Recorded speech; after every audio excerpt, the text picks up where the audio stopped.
E se o maior obstáculo da sua vida não estivesse lá fora, mas dentro da sua própria cabeça? E se enquanto você luta para seguir, alguém dentro de você sussurrasse todo dia que você não é suficiente, que suas memórias valem mais do que a sua fé, que o medo é mais forte que a promessa de Deus? Se a sua alma está cansada, exausta de tentar, de esconder, de repetir as mesmas orações sem sentir paz, saiba que isso não é vergonha, é um chamado. Libertação da alma cansada. Entregue-se a Jesus em oração. É um convite para parar de lutar sozinho e permitir que Jesus entre onde só você tem acesso. O pensamento, a lembrança, a forma como você fala consigo mesmo. Muitos passam por cultos, rezam, participam de pequenos grupos, mas acreditam silenciosamente em verdades que lhes foram impostas por medos antigos, por palavras que ouviram, por derrotas que parecem ter residência permanente na mente. Essa prisão invisível não tem grades de ferro, tem lembranças que retornam, frases repetidas no silêncio, imagens que roubam o desejo de viver. E a boa notícia é que a guerra mais importante acontece nesse território, e foi aí que Cristo venceu antes mesmo de você saber lutar. Quando Paulo escreve que as armas que temos não são carnais, mas poderosas para destruir fortalezas, ele está falando exatamente disso. A batalha que muda destinos se trava na mente. 2 Coríntios 10, 4, 5. Romanos nos chama à renovação mental. Romanos 12, 2. Provérbios nos lembra que os pensamentos influenciam o coração. Provérbios 23, 7. Não é exagero dizer que o que você pensa hoje é a sombra do que você será amanhã.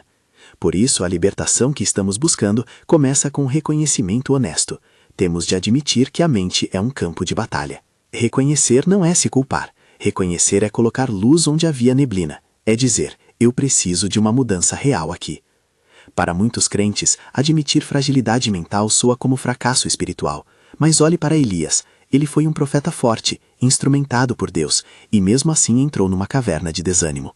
Deus não o humilhou, aproximou-se com ternura, provendo o que Elias precisava: pão, água e, sobretudo, uma voz que sussurrou restauração. 1 Reis 19. Se Deus encontrou Elias onde ele estava, ele nos encontra onde estamos, inclusive nas sombras da mente cansada. Antes de avançarmos, quero fazer um convite simples e direto. Se essa palavra tocar seu coração agora, escreva nos comentários: Senhor, limpa a minha mente. Não é obrigação, é um gesto de fé, uma pequena entrega pública que pode marcar o começo de uma prática interior. Faça isso apenas se quiser, é um ato simbólico, um passo.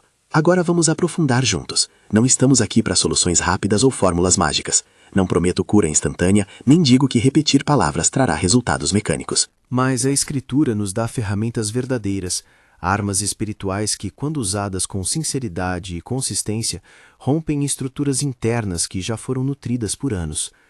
Entender isso é libertador. Você não está sozinho, e há práticas que moldam a mente à semelhança de Cristo. Romanos 2:2. Pense nesta imagem. Sua mente é como uma casa antiga. Alguns cômodos são iluminados, outros vivem anos de poeira, móveis quebrados, portas rangendo que ninguém abre. Nesses porões estão memórias não processadas, acusações repetidas, medos que se tornaram visitantes constantes. Fortalezas mentais são paredes internas que cresceram em torno dessas áreas escuras, inexpugnáveis quando você tenta apenas limpar a superfície. Para derrubar uma fortaleza, não adianta varrer o chão. É preciso desmontar passo a passo, com ferramentas certas e às vezes com a ajuda de um amigo ou de alguém que conheça essas obras. As ferramentas que a Bíblia oferece são práticas e espirituais ao mesmo tempo. A palavra declarada, a confissão honesta, a adoração que reconfigura a mente, o jejum que quebra hábitos e a vigilância que impede que pensamentos hostis se reinstalem. Paulo ensina que devemos levar cada pensamento cativo à obediência de Cristo, 2 Coríntios 10:5. Isso é um ato deliberado, não um sentimento aleatório.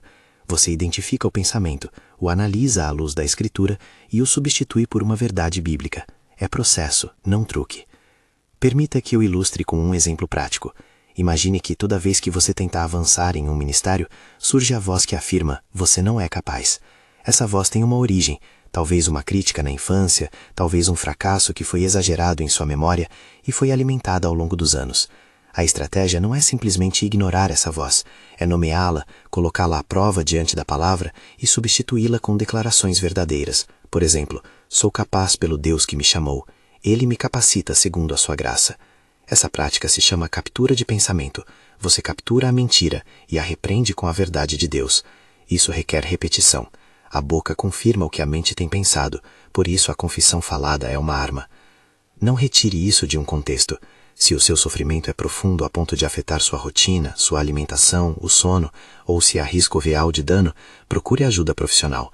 Um psicólogo, um psiquiatra, um terapeuta pastoral. A fé não é substituto de cuidado clínico quando necessário. Ela complementa. Utilizar práticas espirituais e buscar terapia são caminhos que podem andar juntos, e muitas vezes caminham melhor assim. Voltemos a Elias, porque sua história é especialmente rica para quem se identifica com uma alma cansada. Após um episódio de grande vitória, Elias foge, cansado e com medo. Na caverna, ele encontra silêncio, e ali houve uma brisa suave, não um terremoto ou fogo. Deus encontra-o na fragilidade, não para recriminá-lo pelo fracasso, mas para restaurá-lo com alimento, sono e uma palavra nova. A compaixão de Deus é um modelo para nós. Antes da correção vertical, existe um encontro gentil. Deus não exige superprodução de espiritualidade. Ele oferece presença que repara. Eis uma verdade prática. Quando você está exausto, há necessidades simples que, se atendidas, restabelecem sua capacidade de ouvir a Deus. Dormir, comer, descansar, buscar companhia saudável, tudo isso é parte da cura. Há momentos em que jejum ou oração intensa são chamados, e há outros em que o corpo pede repouso. Discernir isso envolve sabedoria. Portanto, trate seu corpo com respeito. Ele é o templo em que Deus habita. Uma palavra sobre fortalezas mentais. Essas estruturas não surgem do nada. Elas são erguidas por repetição de pensamentos, por exposições contínuas a ambientes negativos, por relacionamentos que insistem na crítica e por hábitos de autorreprovação. O primeiro passo para derrubá-las é identificar quais são os materiais de sua construção. Pergunte-se, quais ideias eu repito com frequência? Que imagens retornam sem convite? Que acusações eu me permito acreditar? Responder essas perguntas com honestidade é um exercício de coragem espiritual. Não se trata de autoculpa, trata-se de diagnóstico. Ao falar de ferramentas espirituais, quero apresentar 3 ações iniciais e simples que você pode começar hoje. Essas 3 práticas não são mágica, são meios pelos quais você convida a Deus a reformar a sua mente. Primeira ação: escolha 3 versículos que confrontem especificamente as mentiras que ocupam sua mente. Não escolha versículos genéricos, escolha palavras que batam na sua mentira mais repetida. Se a voz é "você não é digno", escolha versículos sobre sua identidade em Cristo. Por exemplo, 2 Coríntios 5,17. Se alguém está em Cristo, nova criatura é. Romanos 8,1. Agora, pois, já não há condenação. Ou Filipenses 4,13. Tudo posso naquele que me fortalece, conforme a necessidade. Anote-os em cartões, cole na parede do banheiro, no painel do carro e declare-os em voz alta pela manhã e antes de dormir. A repetição faz a verdade penetrar a estrutura de pensamento. Segunda ação: estabeleça uma rotina clara de confissão e declaração. Não uma confissão que te envergonhe, mas uma prática onde você reconhece as mentiras e declara a verdade. Por exemplo, quando um pensamento acusador surgir, diga em voz alta: Pai, reconheço essa voz, ela é mentira. Obrigado por me lembrar que sou amado e perdoado. A confissão não é pedir perdão por ter pensamentos, mas é colocá-los diante de Deus e submetê-los à autoridade de Cristo. A Bíblia nos chama a tomar cautela com o que pensamos. Tudo o que é verdadeiro, nobre, justo, Filipenses 4,8. Oriente seus pensamentos para isso. Terceira ação: filtre o seu ambiente. Se você vive exposto diariamente a mídias que alimentam medo, comparação ou ansiedade, é hora de escolher o que entra. Isso inclui relações que insistem em reduzir você, conversas que reciclam culpa e conteúdos que plantam insegurança. Proteja sua mente como protegeria um jardim. Tire as ervas daninhas, plante o que alimenta a vida. Cercar-se de pessoas que encorajam, que falam a verdade com gentileza e que têm hábitos espirituais saudáveis é fundamental. Lembre-se, ambiente molda pensamento. Você pode pensar, mas eu já sei disso, o problema é que não consigo manter. Esse é um ponto real. A novidade aqui não é apenas o que fazer, mas a constância com que se faz. Renovação da mente é ato diário, não evento único. Romanos 12:2 fala em transformação pela renovação da mente, e renovar implica repetição, disciplina e dependência do Espírito Santo. Falemos agora de duas emoções que muitas vezes paralisam: medo e comparação. Medo se alimenta de possibilidades negativas. Comparação se alimenta de comparar sua história às versões editadas da vida alheia. Ambas roubam a alegria e impedem obediência. A palavra nos dá recursos para lidar com isso. 1 João 4,18 ensina que o amor lança fora o medo. 2 Timóteo 1,7 lembra que Deus não nos deu espírito de covardia, mas de poder e amor e moderação. Quando o medo surge, nomeie-o e contraponha com uma verdade bíblica que o anule. Quando a comparação vier, lembre-se de Gálatas 6,4. Cada pessoa tem seu próprio caminho. Medir-se pelo outro é medida falsa. Um aspecto-chave da transformação mental é entender como a boca molda o pensamento. O provérbio que diz, como pensa o seu coração, assim é ele, Provérbios 23:7, mostra que o que você repete torna-se fundação. Por isso a confissão falada é poderosa. Declarar a verdade não é auto-engano, é uma declaração de fé que articula uma realidade maior, a sua identidade em Cristo. Pratique dizer: eu sou amado, sou perdoado, tenho propósito. Essas declarações, alinhadas à Escritura, começam a reescrever a narrativa interior. Paulo também nos lembra que não devemos perder tempo com argumentos inúteis ou palavras que corroem a mente. Ele recomenda ocupar o pensamento com o que é verdadeiro, nobre e agradável. Filipenses 4:8. Isso não é repressão, é escolha deliberada. Em sua rotina diária, selecione conteúdos edificantes, livros que nutrem, músicas de adoração que conduzem o coração para Deus e conversas que estimulam maturidade. Adoração não é apenas cantar, é um ato mental que reposiciona a alma diante de Deus. Quero propor um exercício prático e simples para você experimentar esta semana. Pegue papel e caneta. Liste as 3 lembranças que mais frequentemente roubam sua paz. Ao lado de cada lembrança, escreva a mentira que ela diz a seu respeito. Depois, ao lado dessa mentira, escreva um versículo bíblico que a contradiga. Finalmente, escreva uma frase de confissão que você dirá quando a lembrança chegar. Exemplo. Lembrança. Você falhou no casamento. Mentira. Você é indigno de amor. Versículo. Em Cristo sou reconciliado. Confissão. Pai, eu me reconheço perdoado e amado por Ti. Faça isso de forma prática, não teórica. Coloque os cartões onde você os verá, e por uma semana, quando a lembrança vier, leia em voz alta o versículo e a confissão. Enquanto você pratica, lembre-se de que Deus age com ternura, não com desprezo. Assim como no refúgio de Elias houve comida e descanso, muitas vezes precisamos cuidar das bases: rotina de sono, alimentação regular, exercícios e momentos de silêncio para ouvir o Espírito. Não negligencie essas necessidades. A disciplina física sustenta a disciplina espiritual. Também é crucial avaliar companhias e influências. Pergunte-se: quem me incentiva a ser melhor? Quem revive minhas feridas? Quem, sem intenção, reforça minhas mentiras? Às vezes, o amor exige limites saudáveis. Isso não é rejeição, é proteção de território santo. Envolver-se com uma comunidade que ora, que confronta com amor e que caminha junto é um dos meios mais eficazes de manutenção mental. Ao longo deste caminho de identificação e ação, você enfrentará resistência. Pensamentos hostis se reorganizam quando você começa a lutar. Eles não evaporam de uma vez. Haverá dias de vitória e dias de retrocesso. Isso é normal. A perseverança é irmã da paciência. A fé que permanece é uma fé que traz consigo o hábito da oração, a prática da confissão e a coragem de buscar ajuda quando necessário. Agora, quero convidá-lo para uma breve reflexão guiada. Não é uma oração longa, é um convite a ouvir. Feche os olhos por um momento, se puder, e repita mentalmente: Senhor, estou cansado. Venho a Ti. Sinta essas palavras como um reconhecimento e não como uma acusação. Deus conhece suas horas.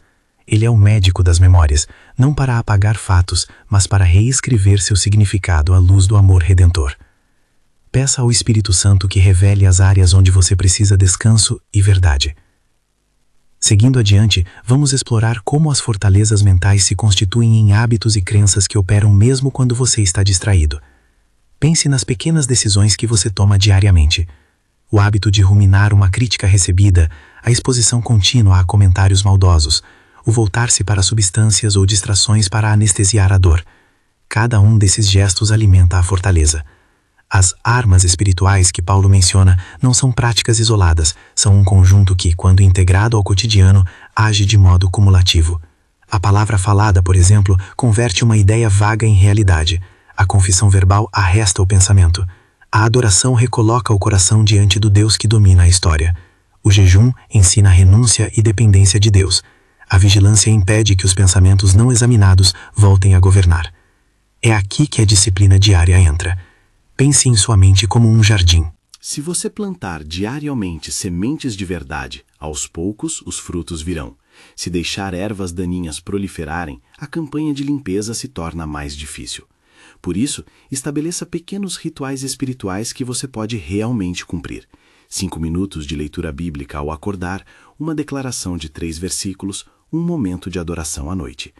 Não prometo que tudo mudará da noite para o dia, mas garanto que a prática consistente muda o solo onde a fortaleza foi construída.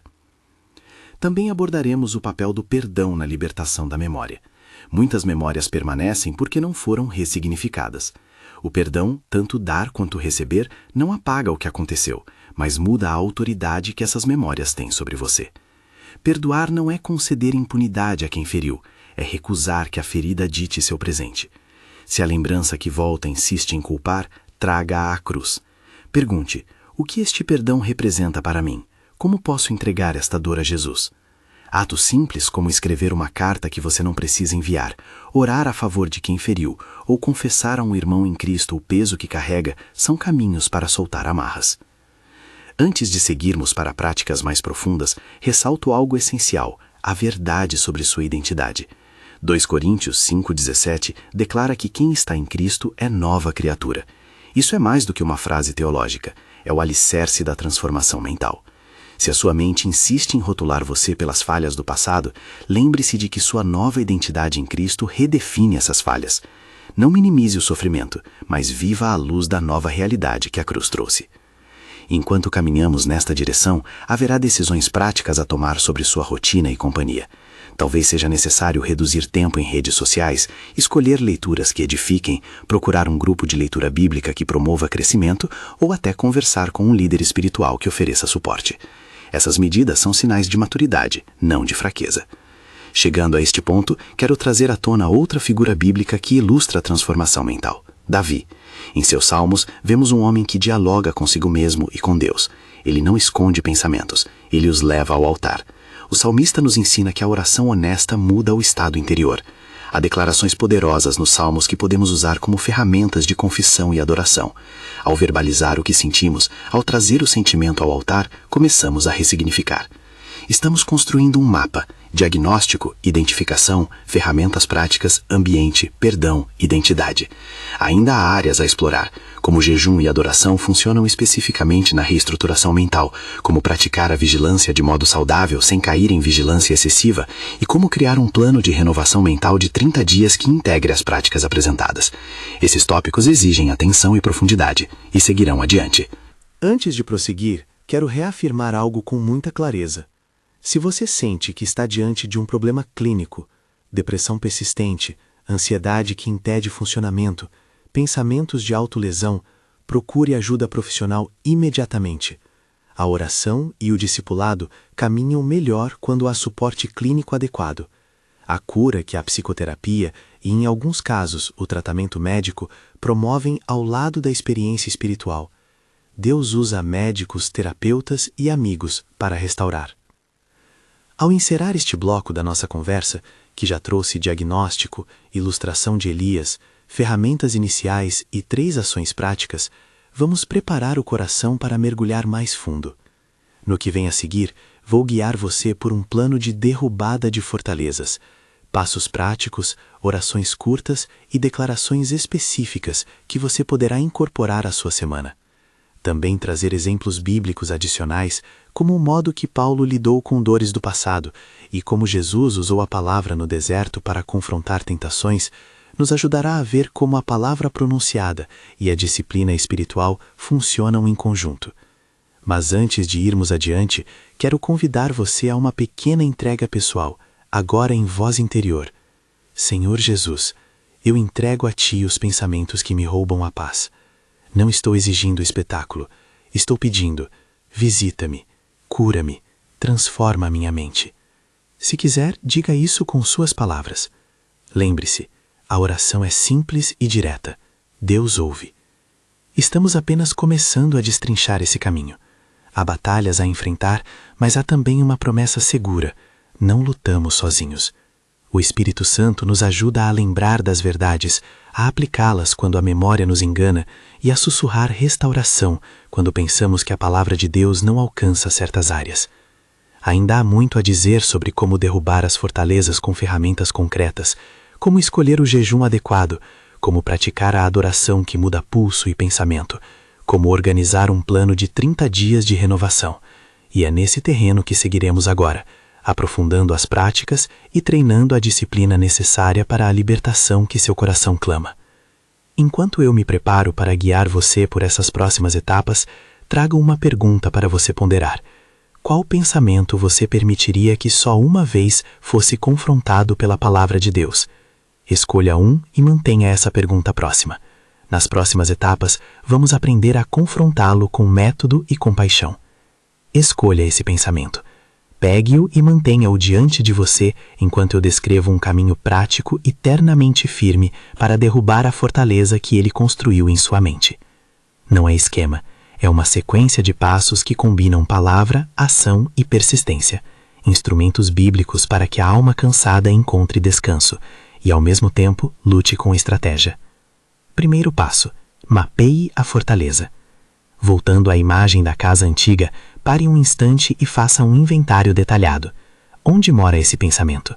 Em que cômodo da sua vida ele aparece com mais força? No relacionamento, no desempenho profissional, na intimidade com Deus? Quais são os móveis que o sustentam?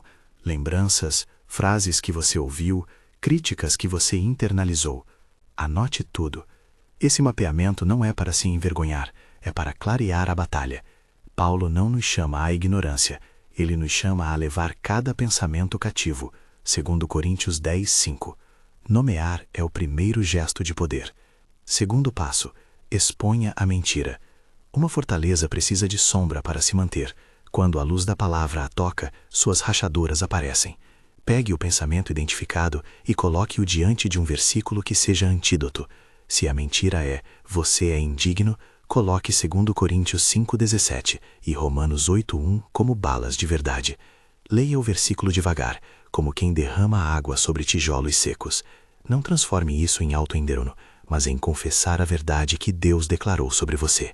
A palavra é lâmpada e luz, Salmo 119, e ela começa a dissolver a imagem distorcida de sua mente formou. Terceiro passo: confronte em voz alta. A luta mental não é apenas interna. O corpo fala, a boca confessa, e o que sai da boca ajuda a reconfigurar sinapses. Declare com convicção: Pai, essa voz que diz X é mentira. Eu recebo a sua verdade, Y. Use as frases bíblicas que você escolheu. Pode parecer estranho no início, mas a confissão verbal é uma obra prática que Paulo recomenda quando orienta a ocupar a mente com o que é verdadeiro, nobre e digno. Filipenses 4:8. Quando você fala, seu cérebro recebe um comando de realinhamento. Quarto passo: substitua com prática. A ideia de apenas repreender pensamentos sem oferecer algo novo é incompleta. Substituir é plantar. Se sua mente está acostumada a ruminar falhas, preencha o espaço com memórias de vitória, atos de gratidão e afirmações de identidade. Tenha um cartão de substituição para cada mentira, uma palavra de gratidão, um testemunho de pequena vitória, um versículo que afirme quem você é. Quando a mentira chegar, leia o cartão e repita até que a nova pista mental fique mais forte do que a velha trilha. Quinto passo: consolide com comunidade e disciplina. Fortalezas tendem a se reconstruir quando você age isoladamente. Compartilhar o mapa com um irmão confiável, orar com alguém que acompanha sua jornada e prestar contas sobre progresso e recaídas é essencial. Disciplina diária, leitura bíblica, confissão matinal e noturna, adoração e uma prática semanal de revisão torna a libertação sustentável. Não é vergonha pedir ajuda, é sabedoria. Para materializar esses passos, proponha um plano prático de 30 dias que integra palavra, oração, adoração e vigilância. Ele é flexível, adapte-o à sua rotina. O objetivo é criar hábitos que reestruturem o terreno onde a fortaleza foi erguida. Semana 1. Diagnóstico e fundamento. Dia 1. Escolha o pensamento-alvo. Escreva-o. Dia 2. Faça um mapeamento detalhado das áreas afetadas. Dia 3. Escolha 3 versículos que contradigam a mentira e escreva-os em cratões. Dia 4. Passe 5 minutos declarando esses versículos pela manhã e 5 à noite. Dia 5. Identifique gatilhos, pessoas, mídias, horários que alimentam o pensamento. Dia 6. Guarde os gatilhos identificados. Substitua pelo hábito de leitura breve de um salmo. Dia 7. Faça uma revisão. Como o pensamento se comportou esta semana?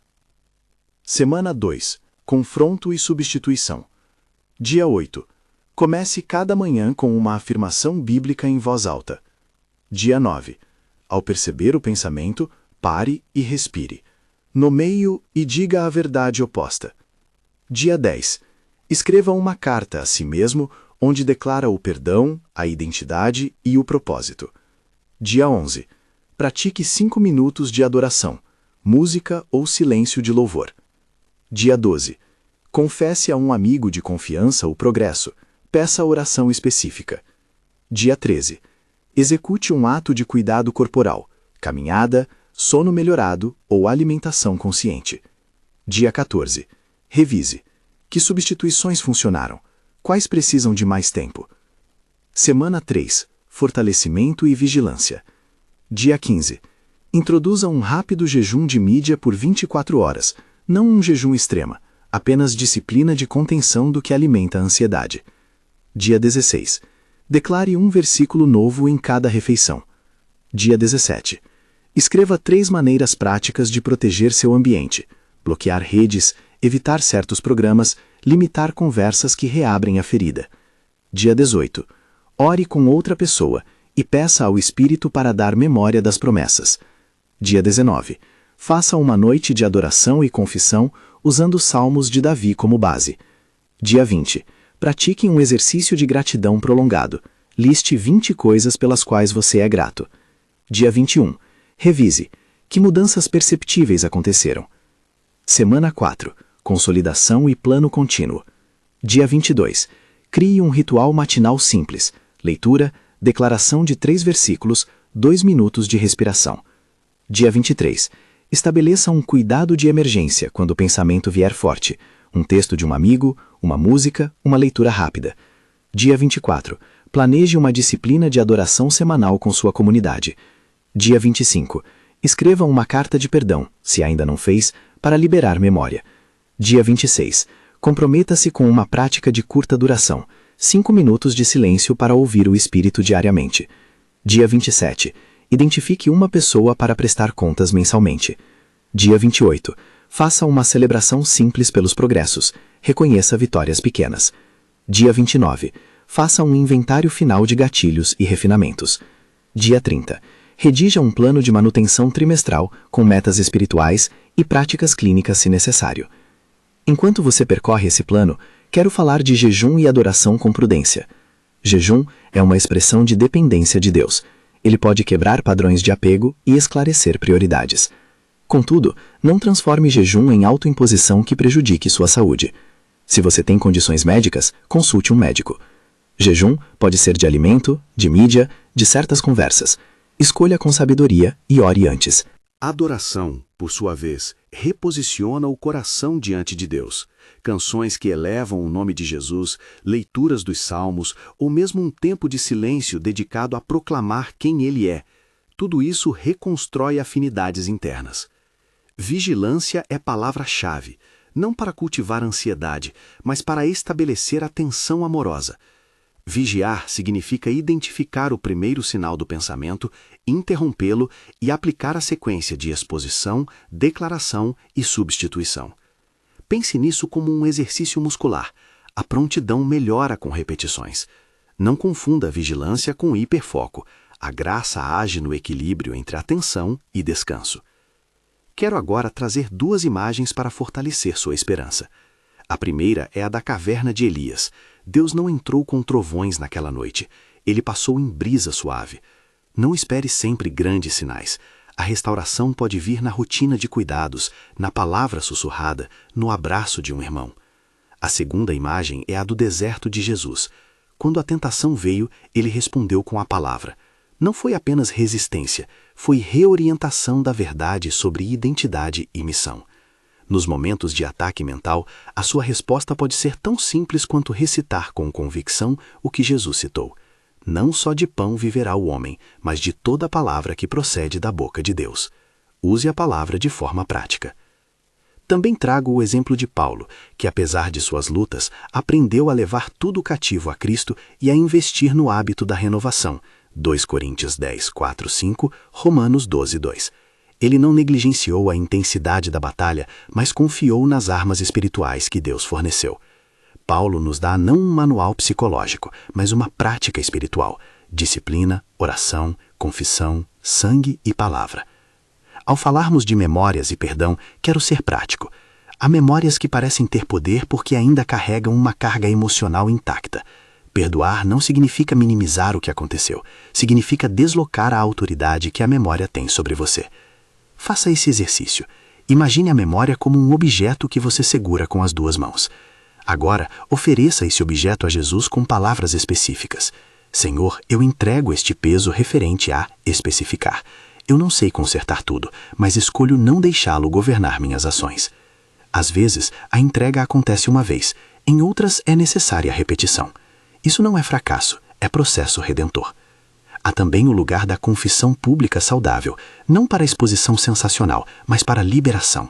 Se há pecados ou padrões que precisam ser quebrados, confessar a alguém sob orientação pastoral pode trazer cura. Confessar com o objetivo de ser exposto é ruim, confessar para ser libertado é graça. Paulo recomenda a confissão mútua e oração em comunidade, Tiago 5,16, e essa prática traz alívio. Agora vejamos 3 declarações poderosas e práticas que você pode usar diariamente. Elas não são fórmulas mágicas, são profecias de identidade. Sou em Cristo, perdoado, restaurado e chamado para a vida. As mentiras que me acusam não decidirão meu futuro. A palavra do Senhor é minha autoridade. Base 2 Coríntios 10, 4, 5, Filipenses 4, 8. O Espírito Santo me capacita com poder, amor e equilíbrio. Base 2 Timóteo 1, 7, 1 João 4, 18, para a ideia de amor que lança fora o medo.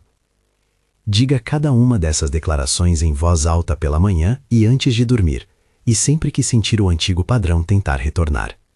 Anote-as, colhe-as no espelho, leia-as durante uma caminhada. A boca é um instrumento de transformação.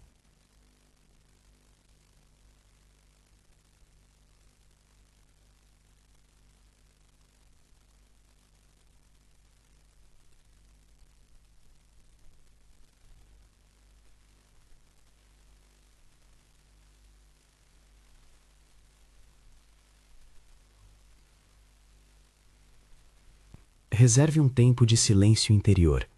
Ouça não com pressa, mas com expectação. Talvez o Espírito traga um versículo, uma lembrança de perdão, ou um simples sentimento de alívio. Permita-se receber. Não há pressa em produzir palavras.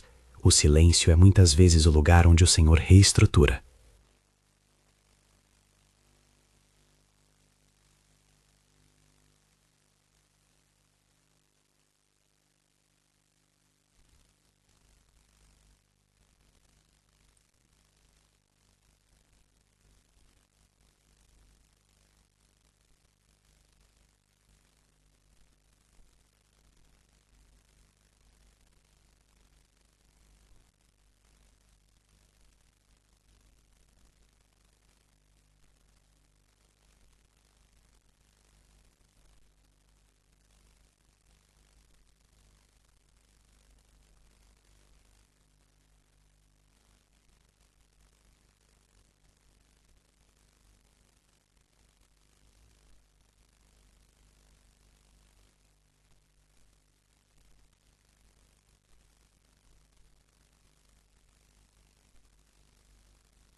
Algumas orientações práticas finais para proteger sua mente a longo prazo. Mantenha uma lista atualizada de versículos que trabalham suas mentiras. Tenha uma playlist de adoração que eleve seu coração.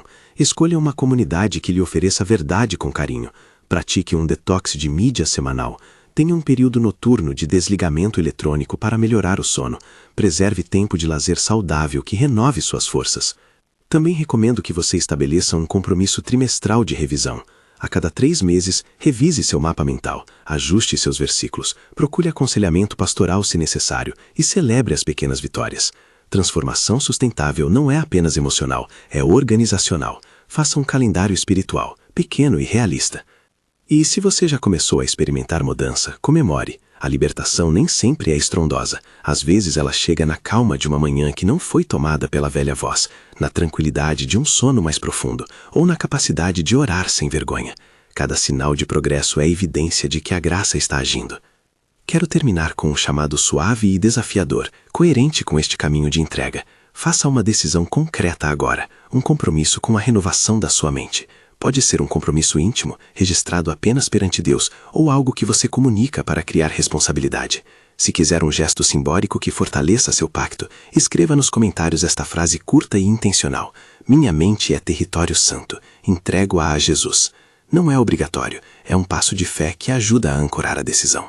Se preferir manter em silêncio, tudo bem. O mais importante é a entrega sincera diante de Deus. Ao encerrar, lembre-se da promessa central. Você é nova criatura em Cristo, 2 Coríntios 5,17. A renovação da mente é um processo diário de rendição e prática, não uma corrida por resultados imediatos. A guerra interior que cansa é séria, mas não definitiva. Deus encontra você na caverna, como encontrou Elias, com ternura, alimento e uma palavra restauradora. Ele caminha com você enquanto aprende a levar cada pensamento cativo à obediência de Cristo. Vá em frente com coragem. Escolha um pensamento para confrontar esta semana. Aplique os passos que apresentamos. Mapear, expor, declarar, substituir e consolidar. E permita que a disciplina da renovação molde a sua vida. Procure companhia. Peça ajuda quando precisar. E confie no Espírito que sussurra a restauração. Sua alma cansada pode descansar quando você a entrega a Jesus em oração. Não como final de tudo, mas como começo de uma caminhada de liberdade. Que a paz do Senhor, que excede todo entendimento, guarde o seu coração e a sua mente em Cristo Jesus. Filipenses 4:7.